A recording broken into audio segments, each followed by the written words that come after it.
नमस्कार दोस्तों, धर्म रहस्य चैनल में आप सभी का एक बार फिर से स्वागत है। आज हम एक ईमेल पत्र के माध्यम से यक्षिणी से जुड़ी घटना को जानेंगे। आइए पढ़ते हैं ईमेल पत्र को, यक्षिणी के क्रोध की सच्ची कहानी। पहला भाग। यह कहानी है मेरे परदादा स्वर्गीय श्रीकांत चौधरी की, जो उन्होंने अपने अंतिम समय में मेरे पिताजी को सुनाई थी। पिताजी ने कभी इसे सार्वजनिक नहीं किया, शायद इसके भयानक अंजामों के डर से या फिर श्रीकांत जी की अंतिम इच्छा का मान रखते हुए। परदादा के अनुसार यह उनके जीवन की सबसे भयावह और अविश्वसनीय घटना थी, जिसने उनके जीवन की दिशा ही बदल दी थी। यह घटना लगभग 100 साल पुरानी है, जब हमारा परिवार बिहार के एक छोटे से गांव रतनपुर में रहता था। गांव के किनारे एक घना जंगल था और उसी जंगल से जुड़ी थी यह खौफनाक दास्तान। रतनपुर गांव अपनी शांत और सरल जीवन शैली के लिए जाना जाता था। गांव के पश्चिम में मीलों तक फैला हुआ एक घना जंगल था, जिसे लोग काला वन कहते थे। काला वन के बारे में कई कहानियां प्रचलित थीं, कुछ अच्छी, कुछ बुरी और कुछ बेहद डरावनी। बद्दे बुजुर्ग बच्चों को उस जंगल की ओर जाने से सख्त मना करते थे, खासकर सूरज ढलने के बाद। कहा जाता था कि उस जंगल में कई रहस्यमयी शक्तियां वास करती थीं। जंगल के बीचों बीच एक पुराना खंडहर हो चुका मंदिर था। यह मंदिर किसका था और कब बना था, इसका कोई सटीक प्रमाण किसी के पास नहीं था। मंदिर की दीवारें काई से ढकी हुई थीं और उन पर उकेरी गई मूर्तियां समय के थपेड़ों से क्षीण हो चुकी थीं। फिर भी कुछ मूर्तियों में एक अजीब सा आकर्षण था, खासकर एक स्त्री की मूर्ति जिसके नैन नक्श अद्भुत थे, पर आंखों में एक अजीब सी वीरानगी और क्रोध झलकता था। गांव वाले उस मंदिर को यक्षिणी का मंदिर कहते थे। श्रीकांत चौधरी, मेरे परदादा, उस समय लगभग 25 वर्ष के हट्टे कट्टे नौजवान थे। वे साहसी और कुछ हद तक जिद्दी स्वभाव के थे। उन्हें गांव वालों की इन बातों पर ज्यादा विश्वास नहीं था। वे इसे अंधविश्वास मानते थे और अक्सर अपने मित्रों के साथ जंगल में शिकार या लकड़ियां लाने जाया करते थे। एक शाम जब सूरज ढलने को था, श्रीकांत अपने 2 मित्रों हरि और मोहन के साथ जंगल से लौट रहे थे। अचानक मौसम ने करवट ली। आसमान में काले बादल घिर आए, तेज हवाएं चलने लगीं और बिजली कड़कने लगी। तीनों ने जल्दी से जल्दी गांव पहुंचने की सोची, पर घना जंगल और बिगड़ता मौसम उनके रास्ते में बाधा बन रहे थे। लगता है आज रात यहीं जंगल में बितानी पड़ेगी, हरि ने घबराते हुए कहा। मोहन ने सहमति में सिर हिलाया। हाँ, और यह तूफान तो थमने का नाम ही नहीं ले रहा। श्रीकांत ने चारों ओर देखा। अंधेरा तेजी से बढ़ रहा था। तभी उनकी नज़र उस पुराने मंदिर पर पड़ी। क्यों ना आज रात उस मंदिर में शरण ली जाए, उन्होंने सुझाव दिया। हरि और मोहन पहले तो हिचकिचाए। मंदिर के बारे में प्रचलित कहानियां उनके मन में भय पैदा कर रही थीं। अरे डरते क्यों हो, सब मन का वहम है। चलो, कम से कम बारिश और हवा से तो बचेंगे, श्रीकांत ने उन्हें ढाढ़स बंधाते हुए कहा। थोड़ी आनाकानी के बाद तीनों मित्र उस खंडहर नुमा मंदिर की ओर बढ़ चले। मंदिर के टूटे हुए दरवाजे को धकेलकर वे अंदर दाखिल हुए। अंदर घुप अंधेरा था और चमगादड़ों की फदफदाहट और अजीब सी सीलन भरी गंध आ रही थी। उन्होंने अपनी मशालें जलाईं। मशाल की पीली रोशनी में मंदिर का भीतरी भाग और भी रहस्यमयी लग रहा था। गर्भगृह लगभग खाली था, बस बीचों बीच वही यक्षिणी की मूर्ति स्थापित थी। देखो, कहा था ना मैंने, कुछ नहीं है यहाँ, श्रीकांत ने मुस्कुराते हुए कहा, अपनी बहादुरी जताते हुए। लेकिन उनके मन के किसी कोने में एक अनजाना सा डर भी था, जिसे वे स्वीकार नहीं करना चाहते थे। तीनों ने मंदिर के एक कोने में आग जलाई और उसके चारों ओर बैठ गए। बाहर बारिश और तेज हवाओं का शोर था और अंदर जलती हुई आग की छटछट आवाज़ और उनकी धीमी बातचीत। खाना खाने के बाद थकान के कारण जल्द ही हरि और मोहन सो गए, पर श्रीकांत को नींद नहीं आ रही थी। वे आग को घूरते रहे और बीच बीच में उनकी नज़र उस यक्षिणी की मूर्ति पर चली जाती थी। मशाल की हिलती हुई लौ में मूर्ति का चेहरा कभी सौम्य तो कभी क्रूर नजर आता था। अचानक उन्हें लगा जैसे किसी ने उनका नाम पुकारा हो। श्रीकांत। आवाज़ बहुत मधुर और धीमी थी, जैसे कोई स्त्री फुसफुसा रही हो। उन्होंने चौंक कर चारों ओर देखा। हरि और मोहन गहरी नींद में थे। बाहर हवा का शोर और बढ़ा गया था। शायद मेरा वहम होगा, उन्होंने सोचा और अपनी आंखें मूंद लीं। कुछ देर बाद वही आवाज़ फिर सुनाई दी, इस बार और भी स्पष्ट, श्रीकांत। इस बार श्रीकांत का दिल जोरों से धड़कने लगा। उन्होंने घबराकर उठकर देखा। आग लगभग बुझने को थी। मंदिर में हल्का धुंधलका सा छा गया था। उन्हें लगा जैसे मूर्ति की आंखों में एक हल्की सी चमक दिखाई दी हो। उन्होंने हिम्मत करके पूछा, कौन कौन है वहां? कोई जवाब नहीं आया, बस एक हल्की सी सरसराहट हुई, जैसे कोई रेशमी कपड़धा जमीन पर घिसट रहा हो। श्रीकांत का गला सूख गया। वे धीरे धीरे मूर्ति की ओर बढ़े। जैसे जैसे वे करीब पहुंचते गए, उन्हें एक अजीब सी सुगंध आने लगी, चमेली और रात की रानी के फूलों की मिली जुली खुशबू। यह सुगंध उस सीलन भरी दुर्गंध से बिल्कुल अलग थी। जब वे मूर्ति के बिल्कुल पास पहुंचे तो उन्हें ऐसा महसूस हुआ जैसे मूर्ति जीवित हो उठी हो। उसकी पत्थर की आंखें उन्हें घूरती हुई प्रतीत हो रही थीं और होठों पर एक रहस्यमयी मुस्कान थी। श्रीकांत पीछे हटने को हुए, तभी उनके कानों में एक स्पष्ट और आदेशात्मक स्वर सुनाई दिया, रुको। आयुष्मान की पुकार के उत्तर में कराहने की आवाज़ एक क्षण के लिए रुकी, फिर और भी दयनीयता से गूंज उठी। उसके साथ ही वह रहस्यमयी फुसफुसाहट भी तेज हो गई, जैसे कोई उन्हें अपनी ओर बुला रहा हो या शायद किसी गहरे रहस्य में खींच रहा हो।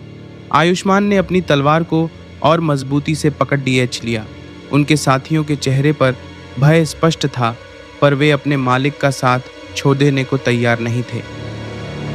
हमें देखना होगा, आयुष्मान ने दृढ़ स्वर में कहा, यद्यपि उनका अपना कंठ भी सूख रहा था।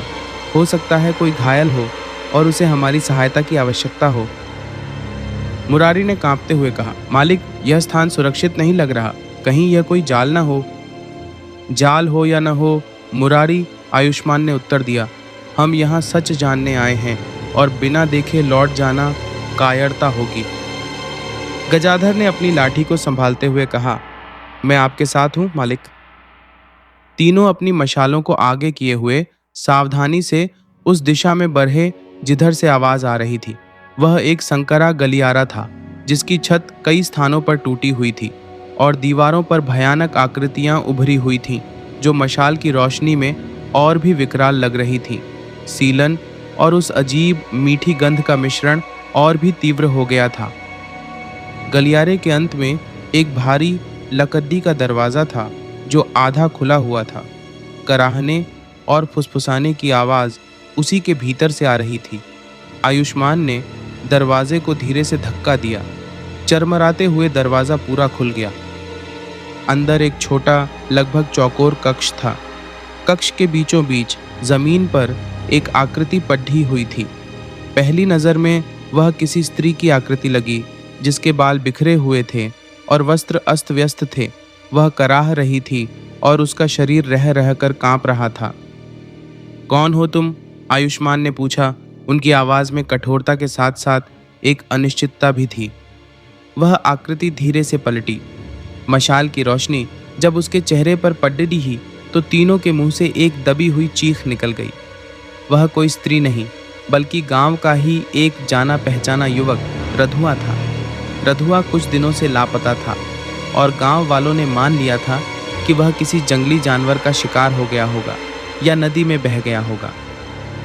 परंतु यहाँ रधुआ की जो हालत थी, वह किसी जंगली जानवर के हमले से कहीं ज्यादा भयावह थी। उसकी आंखें भय से फैली हुई थीं, चेहरा पीला पड्डी डियच चुका था और उसके शरीर पर कई जगह गहरे घाव थे, जिनसे अभी भी हल्का हल्का रक्त रिस रहा था। उसके होंठ सूखे और फटे हुए थे और वह कुछ कहने का प्रयास कर रहा था, पर उसके मुंह से केवल अस्पष्ट ध्वनियां ही निकल पा रही थीं। रधुआ, तुम यहाँ? तुम्हारी यह दशा कैसे हुई? आयुष्मान ने झुककर उसे सहारा देने का प्रयास करते हुए पूछा। रधुआ ने आयुष्मान को देखा। उसकी आंखों में क्षण भर के लिए पहचान की एक चमक उभरी और फिर उसकी जगह असीम भय ने ले ली। वह आयुष्मान का हाथ झटककर पीछे हटने का प्रयास करने लगा। नहीं, नहीं, वह आ जाएगी, मार डालेगी, सबको मार डालेगी। वह बद्दा रहा था। कौन कौन आ जाएगी रधुआ, हमें बताओ, आयुष्मान ने उसे शांत करने का प्रयास करते हुए कहा। तभी कक्ष के एक अंधेरे कोने से एक खनकने की आवाज आई, जैसे किसी ने पायल पहनी हो और धीरे से कदम रखा हो। तीनों ने चौंक कर उस ओर देखा। मशाल की रोशनी वहां तक पूरी तरह नहीं पहुंच पा रही थी, पर उन्हें एक छाया सी हिलती हुई दिखाई दी। वह मीठी, बेचैन कर देने वाली सुगंध अचानक बहुत तीव्र हो गई, इतनी तीव्र कि सांस लेना भी दूभर लगने लगा। रधुआ की आंखें और फैल गईं और वह चीखने का प्रयास करने लगा, पर उसके गले से केवल एक घुरघुराहट की आवाज निकली।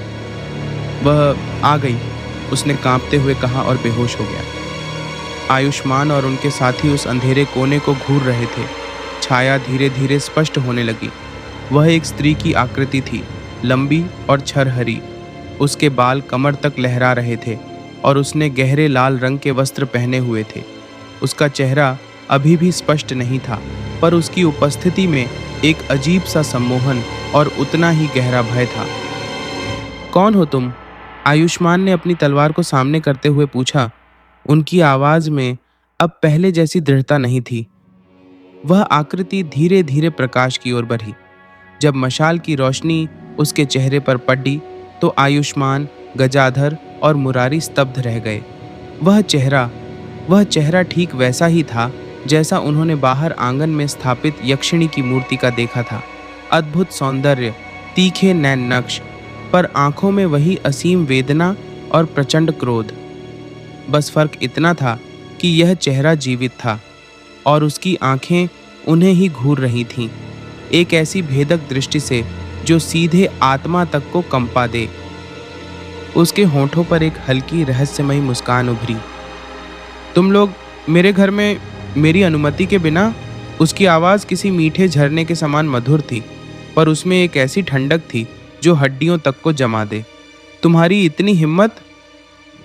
मुरारी भय के मारे जमीन पर गिर पड़ा और हाथ जोड़ कर गिद्धाने लगा। गजाधर भी पीछे हट गया। उसके हाथ से लाठी छूटकर गिर पड़ी। केवल आयुष्मान अपनी जगह पर खड़े रहे, यद्यपि उनके पैर भी कांप रहे थे।